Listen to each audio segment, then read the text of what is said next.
My family treated my sister like royalty until I, at Thanksgiving, revealed I was a multimillionaire. One sentence changed everything. My sister lost it. My mom broke down and my dad realized the failure they mocked had been winning all along. When I was 11, I asked my mom why my sister had a bigger slice of cake than me. She smiled, patted my head, and said, "Because she's special, honey." That was the beginning of the script I didn't realize had been written for me since birth. I was the background character, the footnote, the placeholder son, and my sister. She was the shining star, the miracle, the center of the universe around which everything else revolved. Her name is Belle, and she's exactly 3 years older than me. Currently, 33, with a sharp jawline, sharper tongue, and a whole fan club of extended family members who seem to think she descended from the heavens with a PhD and a Pinterest-perfect life plan. My name's Landon. I'm 30 now, and for most of my life, I played my role quietly, kept my head down, did what I was told, and tried not to ruffle feathers. But Thanksgiving this year, yeah, I'll get to that. Just know it didn't go how anyone expected. Especially not Belle, not my mom, who had what can only be described as a psychological eclipse in the middle of dinner. Not my dad, who sat there silently for 10 full seconds before whispering something that almost made me laugh out loud. But before we get to the wine throwing and the tears and the whispered accusations, let me tell you how we got there. Because this wasn't just one dinner gone wrong. This was years in the making. A slow, silent pressure building under the surface until it finally cracked wide open at the worst possible time. I grew up in a small town in Indiana. Not tiny, but the kind of place where everyone knows which church you go to, what car your dad drives, and whether your lawn was mowed on Saturday or Sunday. My parents, Mark and Denise, were both teachers. Dad taught high school history. Mom was an elementary music teacher. They were strict but fair. At least that's what everyone said. But that only really applied if your name was Belle. Belle was the kind of kid who could do no wrong. Straight A's, ballet recital, honor societies, all that. Every refrigerator magnet-worthy accomplishment was hers. And when she walked into a room, my parents practically stood at attention. She didn't just bring home report cards. She brought home prophecies. Belle is going places. Belle's going to be a doctor one day. Belle is going to change the world. Meanwhile, if I brought home a B+ in algebra, I got the "what happened here" face and a reminder that I needed to try harder. Don't get me wrong, I wasn't a bad kid. I kept to myself, got decent grades, had a few close friends, played guitar, worked part-time at a bike shop in high school, but I wasn't spectacular. Not in their eyes. And maybe that would have been fine if they just treated us equally. But they didn't. Not even close. I remember one Christmas when Belle was 15 and I was 12. She opened her gift to find a brand new laptop, one of those sleek white MacBooks that had just come out. I opened mine and found a stack of used books about learning to focus. Dad put his hand on my shoulder and said, "These will help you catch up to your sister." That was the year I stopped asking for anything.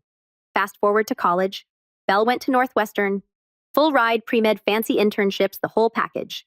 I applied to a small state school with a solid computer science program and got in without much fanfare. When I told my parents I was majoring in computer engineering, my mom blinked and said, "Oh, but Belle's working in oncology. Isn't that exciting?" That was the beginning of my silent years. I stopped trying to impress them, stopped sharing updates. I didn't tell them when I got a research assistantship my junior year. I didn't tell them when I graduated with honors. I didn't even tell them when I moved to Seattle and landed my first six-figure job. They didn't ask and I didn't offer because deep down I already knew what they thought of me. But here's the thing. Sometimes being ignored gives you space to work, space to build, space to grow without interference. Over the years, I taught myself everything I could about machine learning, data architecture, and back-end systems.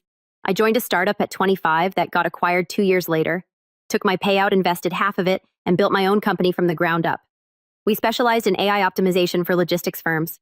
By the time I turned 29, I had 11 employees for major clients and a net worth just shy of $7.2 million.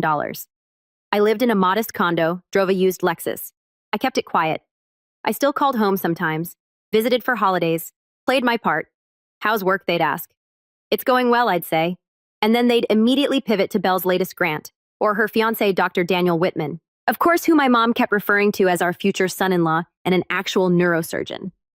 Isn't that incredible? I think I could have told them I was designing a spaceship, and they'd still ask what color scrubs Belle wore. Now I need to say this.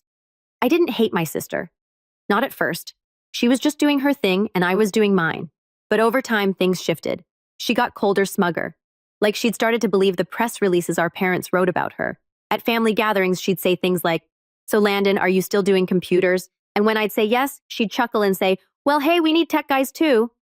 That tech guy comment really stuck with me, especially because she said it last Thanksgiving while swirling a glass of red wine and telling everyone how Daniel had been invited to speak at a symposium in Geneva. My parents clapped like seals. I just nodded, then went out to the porch and stayed there for most of the night. So this year, I decided to do something different. I didn't plan a grand reveal. I didn't buy a sports car or show up in a tux. I just told myself I wasn't going to hide anymore. I'd answer questions honestly. I'd speak up. I wouldn't downplay what I'd built. Not out of spite, not out of pride, just because I was tired of pretending I was still that 12-year-old with the self-help books. Thanksgiving was at my parents' house again. Belle and Daniel were already there when I arrived. She hugged me like she was greeting a distant relative and said, "Wow, you clean up nice." I was wearing a button-up and jeans, nothing fancy. Daniel shook my hand and gave me that firm, overcompensating squeeze that some men do when they want to remind you who's taller. Dinner started off fine, turkey, mashed potatoes, the usual. Mom had placed name cards this year for the first time ever. Belle at the head of the table, Daniel next to her. I was seated 2 spots down between Uncle Rick and the sideboard. I didn't mind. I'd been seated closer to the garage once.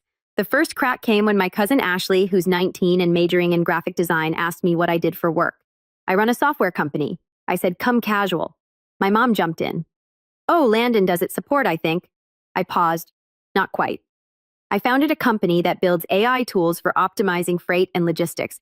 We've got contracts with some major shipping firms." There was a beat of silence. Daniel raised an eyebrow. "Like what kind of contracts?" I smiled. "Last quarter, we onboarded a client with an annual logistics spend of around $400 million. We helped them reduce waste and increase speed using predictive algorithms. It's been going well." My dad blinked. "You never mentioned that before." "I guess no one asked." Riel laughed. "That's cute, Landon. You always did have a vivid imagination." Ashley leaned forward. "Wait, are you serious?" "That sounds insane." I pulled out my phone, opened our website, and slid it over to her. "Here, that's us." She scrolled, eyes widening. "This is legit." That was the moment the temperature in the room changed. It was subtle, but I felt it like someone had turned the volume down on the Belle show for the first time in decades. My mom looked confused. My dad looked stunned. Belle looked annoyed. Not threatened yet, but definitely annoyed. Daniel just poured more wine. The questions started coming faster. Uncle Rick asked how many people I employed. Aunt Joan asked what city I lived in now. My parents didn't say much, but they kept glancing at each other like they were trying to do the math in their heads, and then Belle asked the question that finally cracked the mask. "So Landon, be honest. How much do you actually make, like salary-wise?" I paused. I could have laughed it off, dodged it, said something vague, but I didn't. Not this time. Last year, about $850,000 in salary and bonuses, but most of my wealth is in equity. Belle. Equity. I nodded. Company shares. I own 83% of the business. The silence that followed was loud. You could hear the clink of a fork on porcelain from across the room. And then my mom very softly said, "You're joking." I shook my head. "Nope." And that was when things started to spiral. Belle leaned back in her chair, crossed her arms, and muttered, "That's ridiculous." My mom's eyes started to glisten. My dad looked at me like I just told him I was moving to Mars, but no one said anything else for a few seconds. Then Daniel chuckled, slow and condescending. "Come on, man. If that were true, why are you living in a condo and driving a 10-year-old Lexus?" I looked him in the eye. "Because I don't need to prove anything." Belle snorted. "Wow. So you've just been lying to everyone this whole time." That's when my mom stood up. Her voice cracked when she said, "You lied to us, Landon." And I just stared at her, stunned. Not at the words, but at how fast the script flipped. But before I could even respond, Belle grabbed her wine glass and threw it. The room froze. The wine glass didn't shatter. That's the first thing I remember, how it should have shattered. The kind of movie moment where it hits the floor and bursts into pieces. Red wine splashing everywhere like blood at a crime scene, but instead it bounced. It landed sideways on the carpet by the china cabinet, rolling lazily to a stop while the wine soaked deep into the fibers. My mother gasped like someone had died. My father stood up abruptly, chair scraping across the hardwood floor, his jaw twitching like he wanted to say something but couldn't figure out where to begin. Embrielle. She just sat there, arms crossed, breathing heavily through her nose like some self-righteous dragon who'd just torched a village and was waiting for applause. "I can't believe this," my mom finally said, voice trembling. Why? Why would you hide something like this from us, Landon? That part still gets me. Hide? Like I'd stashed away nuclear secrets or faked my death for insurance money. I didn't even know how to respond at first. My brain kept stuttering over the wine on the floor. The fact that I had just been accused not of doing something wrong, but of being something wrong. I wasn't hiding anything, I said slowly, keeping my tone calm. I just stopped trying to impress people who didn't want to listen. Dad scoffed. That's not fair. I looked at him. Isn't it? He opened his mouth closed. It looked at Belle like she might help him form a sentence, and then sat back down heavily. He didn't say another word for 5 straight minutes. Meanwhile, my mom turned her attention back to me, visibly trying to compose herself. She smoothed down the front of her sweater like that would help settle her nerves. Landon, sweetheart, you have to understand how this looks. We're your parents. We should have known. You should have told us. You never asked, I repeated.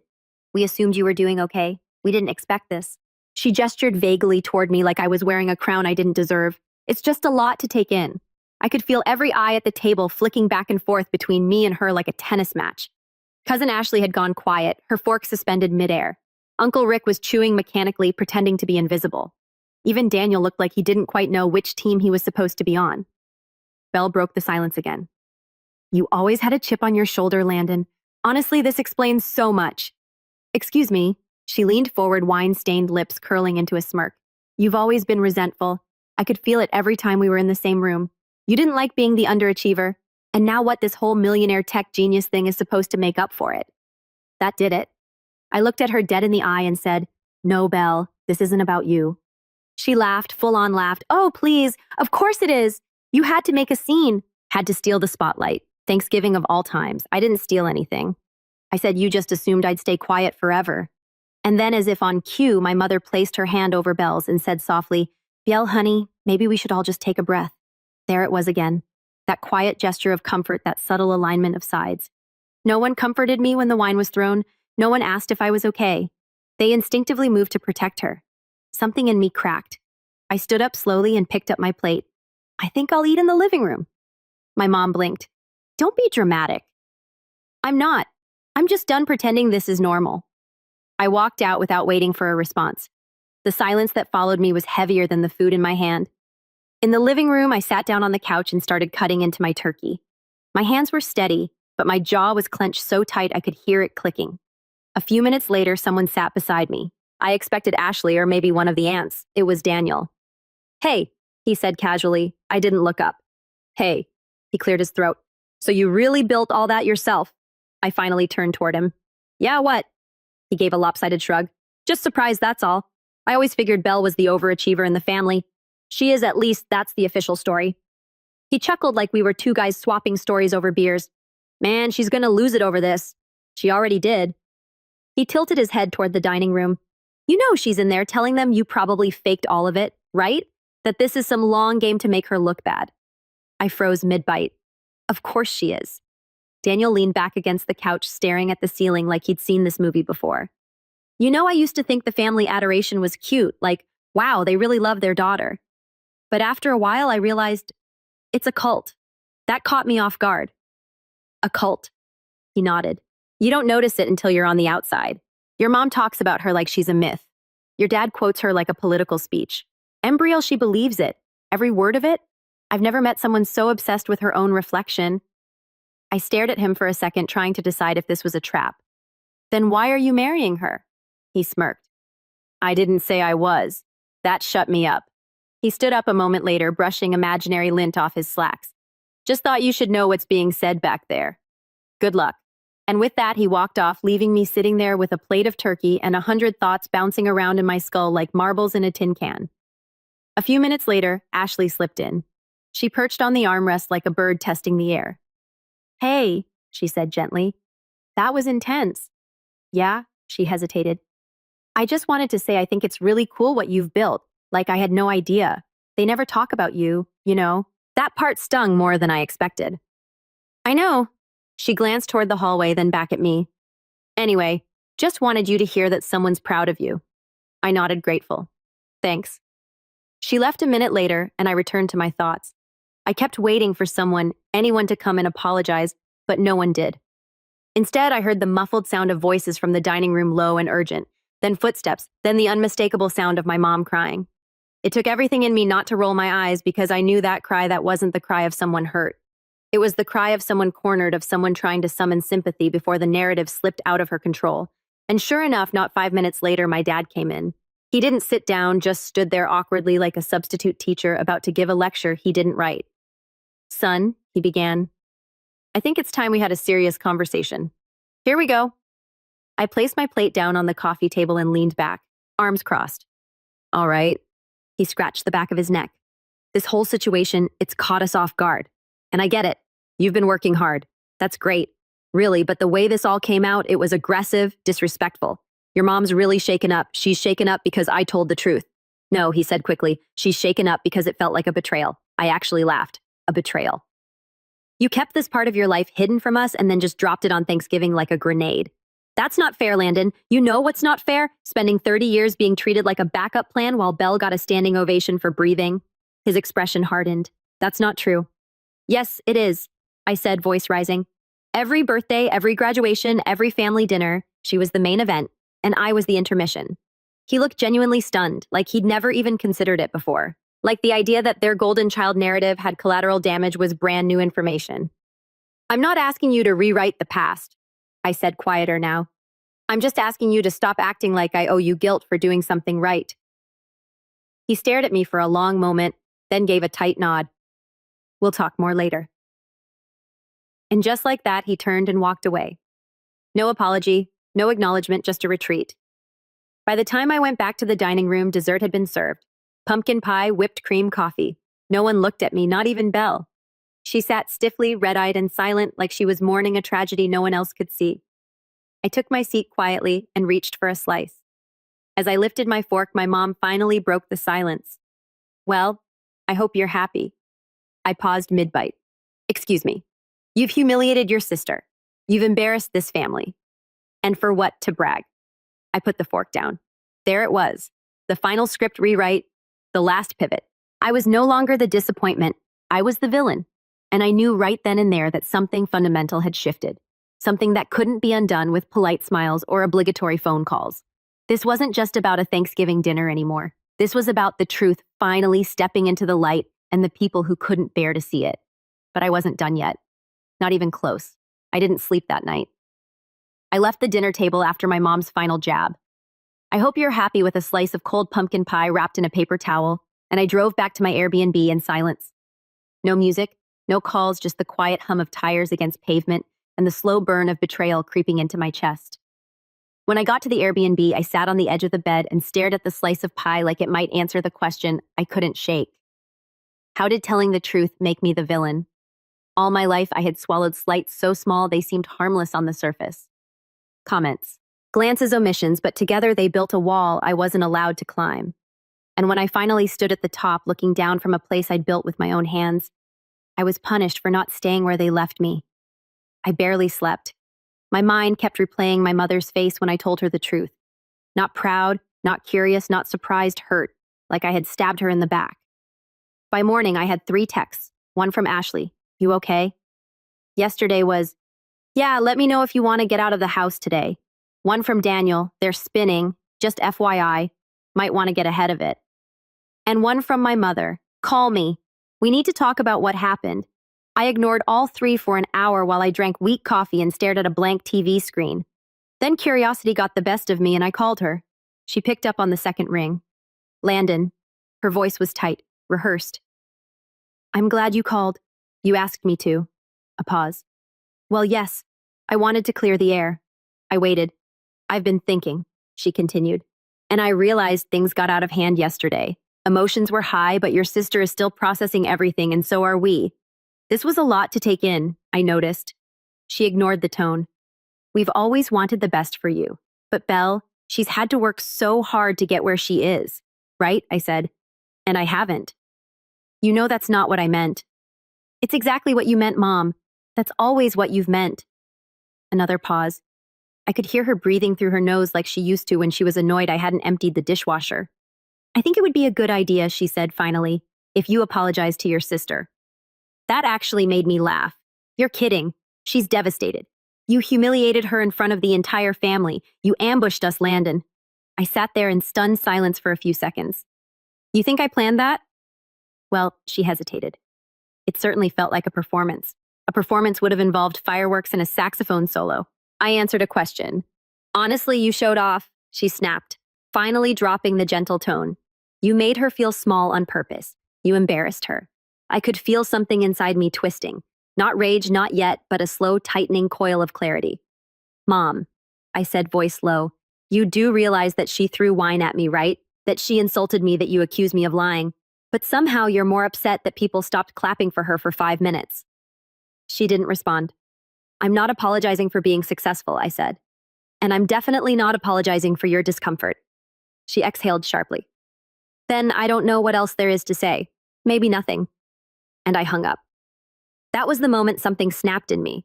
Not out of anger, but resolve. For the first time, I saw the situation not as a wounded son desperate for approval, but as a man realizing he didn't owe anyone anything anymore. But the betrayal didn't end there.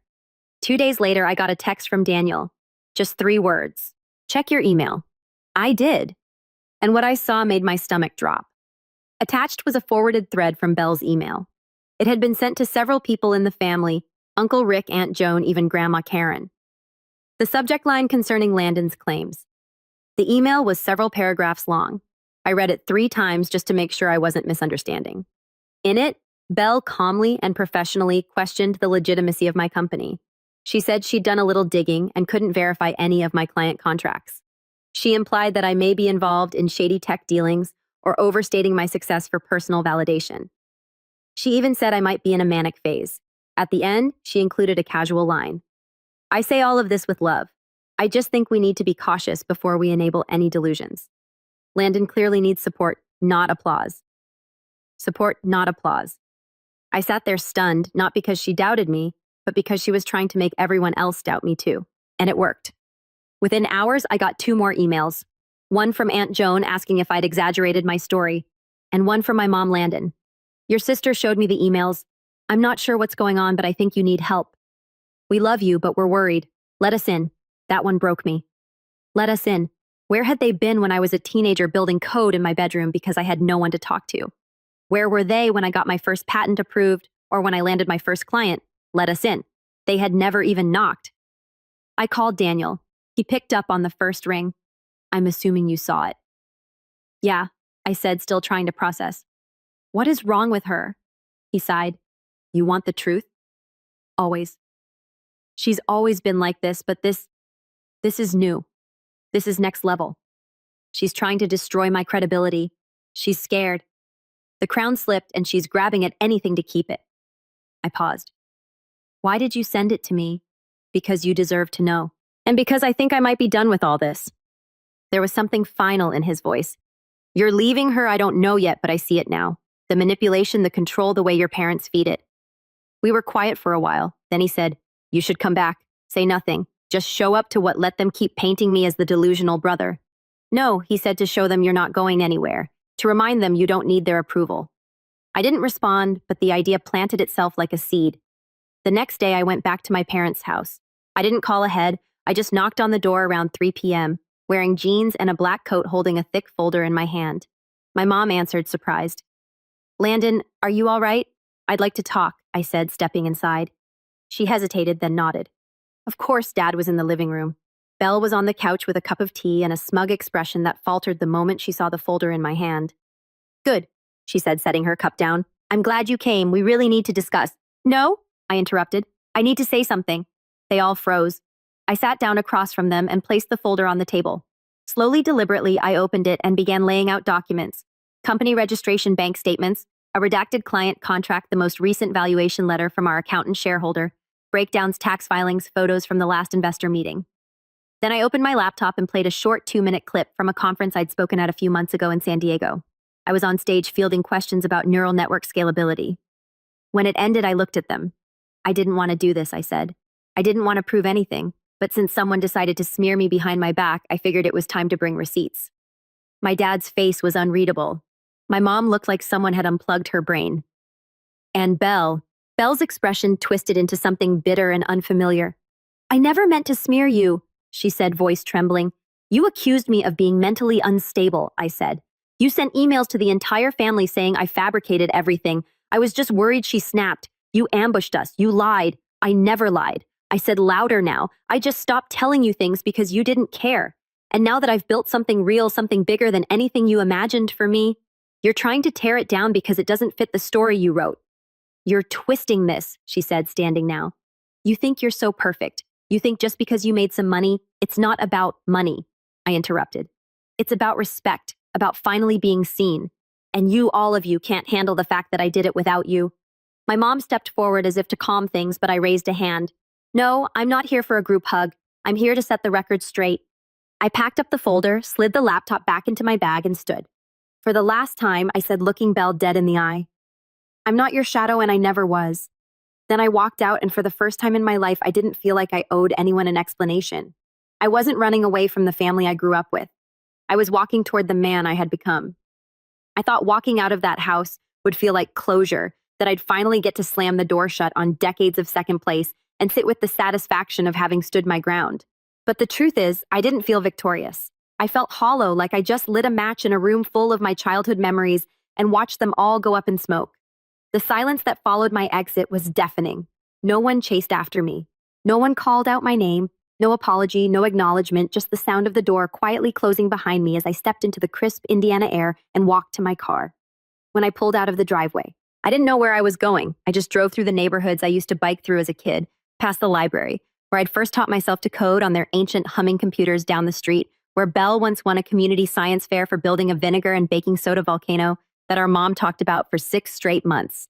Past the diner where we used to go for pancakes after Sunday church, where Belle would get an extra scoop of whipped cream and I'd be told, you can have more once you finish what's on your plate.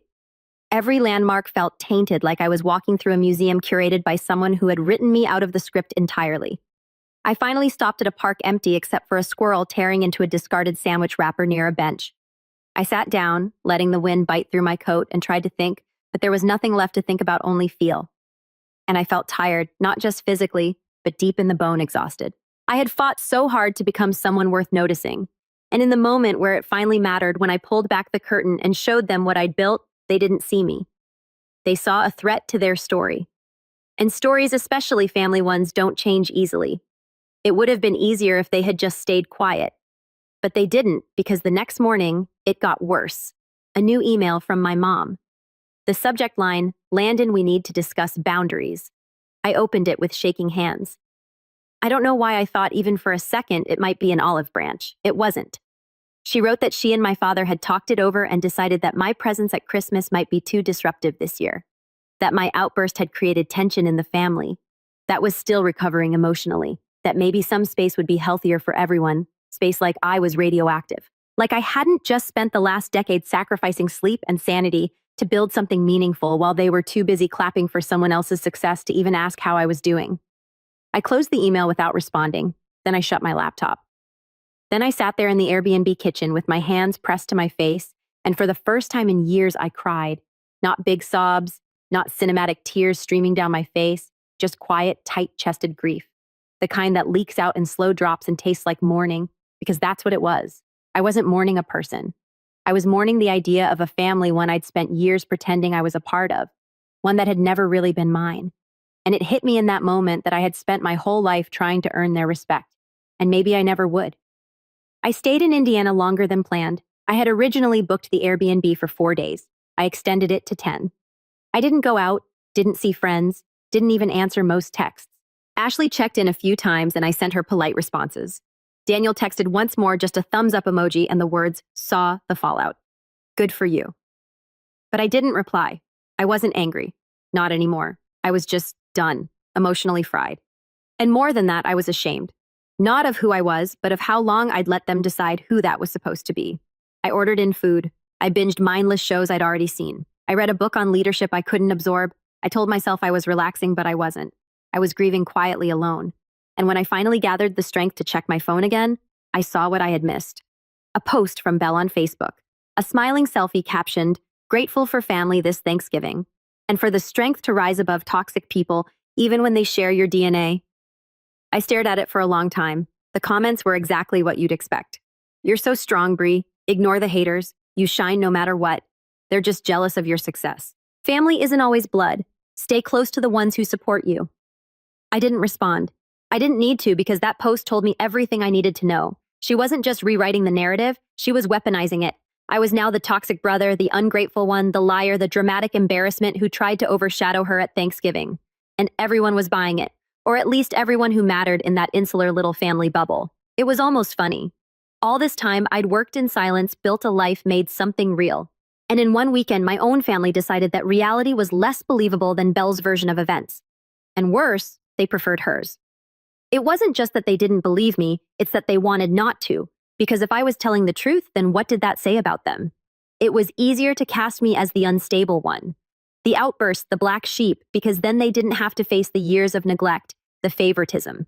The quiet cruelty they swore was just normal parenting. I could have fought back. I had proof. I had money. I had a bigger platform than they knew. But I didn't, because in that moment I realized something I'd been too hurt to see before. You don't win by proving them wrong. You win by walking away. And so that's what I started doing. Quietly, one step at a time, I canceled the auto-renewal on the Family Cloud photo account I'd been paying for. I unfollowed Belle on every platform. I turned off email notifications from my mother. I blocked my father's number, not out of rage, but because I knew he wouldn't call anyway, and I didn't want to keep looking at the silence. Then I opened a spreadsheet, and I started making a plan. Not a revenge plan, not yet, but a life plan. One that didn't orbit them. One where the center of my universe wasn't the hope of getting invited to Christmas or the pathetic thrill of a half-hearted, "we're proud of you." No, I was done waiting for their applause. And as I stared at the blinking cursor in the spreadsheet, I realized something that sent a chill down my spine. They had no idea what I was really capable of. They thought the success I'd shared was the climax, but it wasn't. It was just the prologue. I left Indiana in the middle of a snowstorm. Not metaphorically, an actual heavy blizzard style wide out that swept across the state 2 days before my Airbnb reservation ended. It was like the universe wanted to put a final period on my time there to make it as cold and brutal on the outside as it had been on the inside. I packed my bags, loaded my laptop and files into the back seat, and started the long drive to Chicago where my flight home waited. The roads were slick, the radio was low, and I drove mostly in silence. But in that silence, something strange happened. I wasn't angry anymore. I wasn't hurt. I wasn't trying to rehearse a speech in my head or imagine a gotcha moment that would turn the family tide. I felt light, like I'd finally stopped dragging a wagon full of bricks behind me. Bricks labeled "Prove yourself. Make them proud. Maybe this time they'll listen." It was over. Not because I had lost, but because I had finally stopped playing. And that's when the rise truly began. Not with some dramatic viral post or revenge scheme, but with the peace that came from letting go. The silence wasn't empty anymore. It was full of space. My space. And I was going to build something new in it. Back in Seattle, my condo felt like stepping into an alternate life. Like I had passed through a mirror and returned to a world that hadn't changed while I had completely transformed. The plants in my windowsill were still alive barely. My neighbor's cat still patrolled the hallway like he paid rent. My startup Slack channel still pinged with deadlines and bugs and inside jokes. But I wasn't the same Landon who left for Indiana. Not anymore. First thing I did was schedule an all-hands meeting with my team. I logged in, turned on my camera, and saw all the familiar faces pop up. Julia from marketing, Aaron from sales, Raj from product, and 3 of the original devs who had helped me build the backbone of the company from scratch. And when they all settled in waiting for me to talk, I didn't give them the usual weekly update. I gave them a story. I told them about Thanksgiving. I told them without naming names about being treated like an afterthought my whole life, about building in silence, about the moment I finally spoke the truth and what happened next. And then I said I want this company to be a place where no one ever has to shrink themselves to survive, where no one ever feels like their story has to be watered down so someone else can feel bigger. No one said anything at first. Then Julia smiled and said, "Well, damn, that's the best Monday kickoff I've ever heard." Raj clapped. Aaron typed in the chat, "Landon main character energy." That meeting changed the tone of everything. Over the next few months, we didn't just grow, we exploded. We closed 2 new clients in Q1. Both of them referred through connections who had seen our work online. One of our use case demo videos went semi-viral on LinkedIn, and we started getting attention from venture funds. I did 2 podcast interviews and 1 TED-style conference talk. And for the first time, I didn't downplay our success. I didn't act like we were just a small shop because we weren't. We were making waves in one of the most competitive tech spaces in the country, and I was the one at the helm. With growth came money, more than I'd ever really known what to do with. I upgraded my condo not to a mansion, but to a sleek, modern townhouse with a rooftop garden and space for a recording studio. I started working with a personal trainer 3 times a week. I hired a financial advisor, not because I was worried about losing money, but because I wanted to learn how to move it, how to make it work for causes I cared about. And I began investing quietly, strategically, not just in tech and people. I reached out to small business owners with good ideas, but no resources artists who needed grants, coders in underrepresented communities who just needed someone to believe in them. I created a micro-investment fund and called it First Shadow, a name that meant nothing to anyone else but everything to me, because I'd lived in the shadow, and now I was giving others the light. A few weeks after launch, I got an email from Ashley. Subject line, have you seen this? Attached was a screenshot of a Facebook thread. A family cousin had posted about exciting career opportunities in the tech field, and someone in the comments had said, "You should talk to Landon. I heard he's doing something huge out in Seattle." Underneath that, a comment from my mother. "Let's not exaggerate. He's always been a bit theatrical." That one stung. Not because it was shocking, but because it was expected. That's who she'd always be, who they'd all always be. And I wasn't going to change it, but I didn't have to anymore. Because for every one of them, there were 10 others now. People who saw me, respected me, believed in me. I was building something bigger than a company, bigger than revenge. I was building legacy. The next milestone came 6 months after Thanksgiving. A major logistics firm, one of the top 5 in the country, signed a 7-figure deal with us. I flew out personally to finalize it. At the signing table, their CEO looked at me and said, "I have to admit, when your name came across my desk, I thought you were older." "I get that a lot," I said. "What you've built is impressive," she added, "and fast. Where do you learn to do all this?" I smiled. "In a quiet house," I said with a lot of time to think. She didn't ask more, just nodded. Sometimes the people who get you don't need the full story. A week later, I got a call from Daniel. We hadn't spoken in months. I answered, unsure of what I'd hear. "Hey, he said we never really finished our last conversation." I said nothing, letting the silence carry the weight. "She knows," he continued. "She knows I'm done. You left, packed up, and moved out 3 weeks ago. She's still telling people I'm just taking space to find myself, but I filed the paperwork already. I didn't know what to say." You let out a breath. "She's unraveling, Landon. Not just about the relationship, about you." "What do you mean? She keeps bringing you up, asking why you get attention now, why everyone's talking about you. It's eating her alive."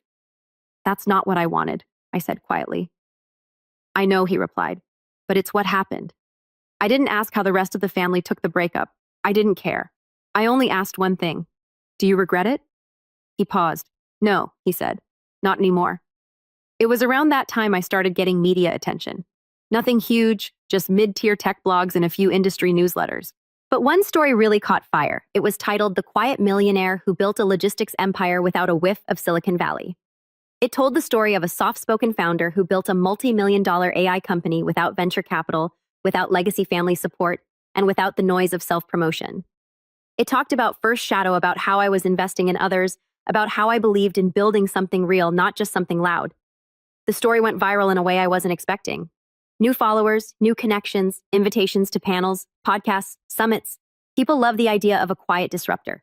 And while I appreciated the attention, I didn't need it because I knew the truth. I hadn't done any of this for the spotlight. I did it to stop shrinking. And now there was no going back. Of all the ways the story could have ended, I never thought it would be a wedding invitation that pulled me back in. It arrived in the mail one morning, tucked between a property tax notice and a flyer for luxury tile installation. I didn't recognize the envelope at first. Gold trim, heavy cardstock, my name written in a perfectly rehearsed script that tried too hard to look handwritten. Inside was a save-the-date card for Belle and Daniel's wedding, June 14th, 4 p.m., Heritage Ridge Country Club. I sat there in my kitchen, coffee still steaming beside me, and just stared at it. She was actually doing it after everything. After the Thanksgiving wine, throwing the smear emails, the quiet character assassination, the breakup Daniel himself had told me about, she was pretending like none of it happened. And then I looked closer at the card.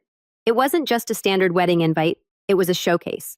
There was a full-blown insert listing the venue, dress code, registry links, charity donation options, and even a QR code that opened a digital memory book with their engagement story, which for the record was a lie. I remembered the real story.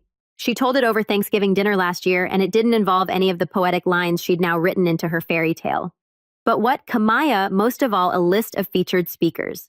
There were 3 names. One was her college mentor, one was a close friend from med school, and the third, Mark Thorne, father of the bride toastmaster. No mention of me, not as a guest speaker, not even as a groomsman, just my name on the invite tucked in with 120 other guests. And knowing Belle, that meant I was a seat filler, a prop, another pair of clapping hands in the audience, while she played the starring role in her curated Cinderella moment. But here's what Belle didn't know. I had already started my revenge. Not the screaming kind, not the petty, obvious kind, but the kind that moves quietly in the background like a chess player, sacrificing pawns for positioning. And by the time that wedding came around, checkmate would already be in motion. It started with a question, not how to get revenge, but why. What did I want? A dramatic confrontation, a public takedown. No, what I wanted was simpler than that. I wanted truth. I wanted her to feel in front of every person who ever praised her. The same sting I felt sitting at Thanksgiving year after year hearing my own accomplishments treated like background noise. I wanted her perfect image to crack, not through force but through reality. And reality, as it turned out, was on my side because Daniel had told me something months ago that I hadn't forgotten. She's unraveling. So I started looking, not stalking, just observing. Every public post, every tagged photo, every professional profile, every small inconsistency between what she said and what was actually there. And it didn't take long before I found it. A discrepancy in her medical board certification. Now let me be clear. I wasn't digging through private files. This was all public information. But her LinkedIn claimed she was board certified in neurology. Yet the official state licensing board said she was still pending completion of her final specialization hours. In other words, she jumped the gun. And in the medical world, that's a big deal. Especially when your wedding is being framed as a networking gala with half the guest list made up of hospital executives and donors. It wasn't fraud, not legally, but it was definitely a lie, a calculated one. And it gave me exactly the thread I needed to start pulling. I reached out to a friend of mine named Claire, an investigative podcast host I had met during one of my TED-style events in Portland. Claire had built a reputation on peeling back polished veneers and exposing the truth underneath. Her last expose had gone viral after uncovering a nonprofit's misuse of grant funding. I told her about Belle, about the disparity in credentials, about the way she carefully sculpted her image for maximum applause. Claire was intrigued but cautious. She's not running for office, she said. Why should people care? Because this isn't about one lie. I told her it's about how many people believe it. I sent her the engagement story, the fabricated speeches, the screenshots from Thanksgiving, the Facebook post calling me toxic after I exposed the truth. I didn't beg. I didn't exaggerate. I just let the facts speak. And Claire agreed to feature Belle in a short-form series on professional pretenders, people who build elaborate public facades while quietly bending the truth behind the scenes. Nothing illegal, just curated deception. It would run the week before the wedding. I didn't give them the wedding date. They found it on their own. Meanwhile, I played the part. I RSVP'd. Yes. I bought a tailored suit, subtle, sharp charcoal gray. I didn't ask to bring a +1, but I knew I wouldn't be coming alone because at the last minute, I invited a guest, Ashley. She had stayed quiet through all of this. Supportive, but cautious. I didn't blame her. It's hard to choose sides when one side is the family you still have to see at Christmas. But when I told her what I was planning, not the specifics, just the broad strokes, she said one word, I'm in. She booked a flight that night. The wedding day arrived with perfect weather. Belle wouldn't have allowed anything less. The venue looked like a scene out of a bridal magazine. Strings of fairy lights, glass chandeliers, floral arches. Guests arrived in tailored suits and floor-length dresses, champagne flutes already half empty before the ceremony even began. I kept a low profile, mingled politely, shook hands, complimented centerpieces. But there was a weight to my silence now. People didn't dismiss me. They leaned in, asked what I'd been up to, made quiet jokes about the family genius finally coming out of hiding. The podcast episode had dropped that morning, and by 3 p.m., it had already hit 70,000 downloads. Not a takedown, just uncomfortable truth titled, The Sisterhood Effect When Applause Becomes Armor. I didn't need to quote it, everyone already was. Snippets floated through the crowd and hushed murmurs. Did you know she's not actually board certified yet?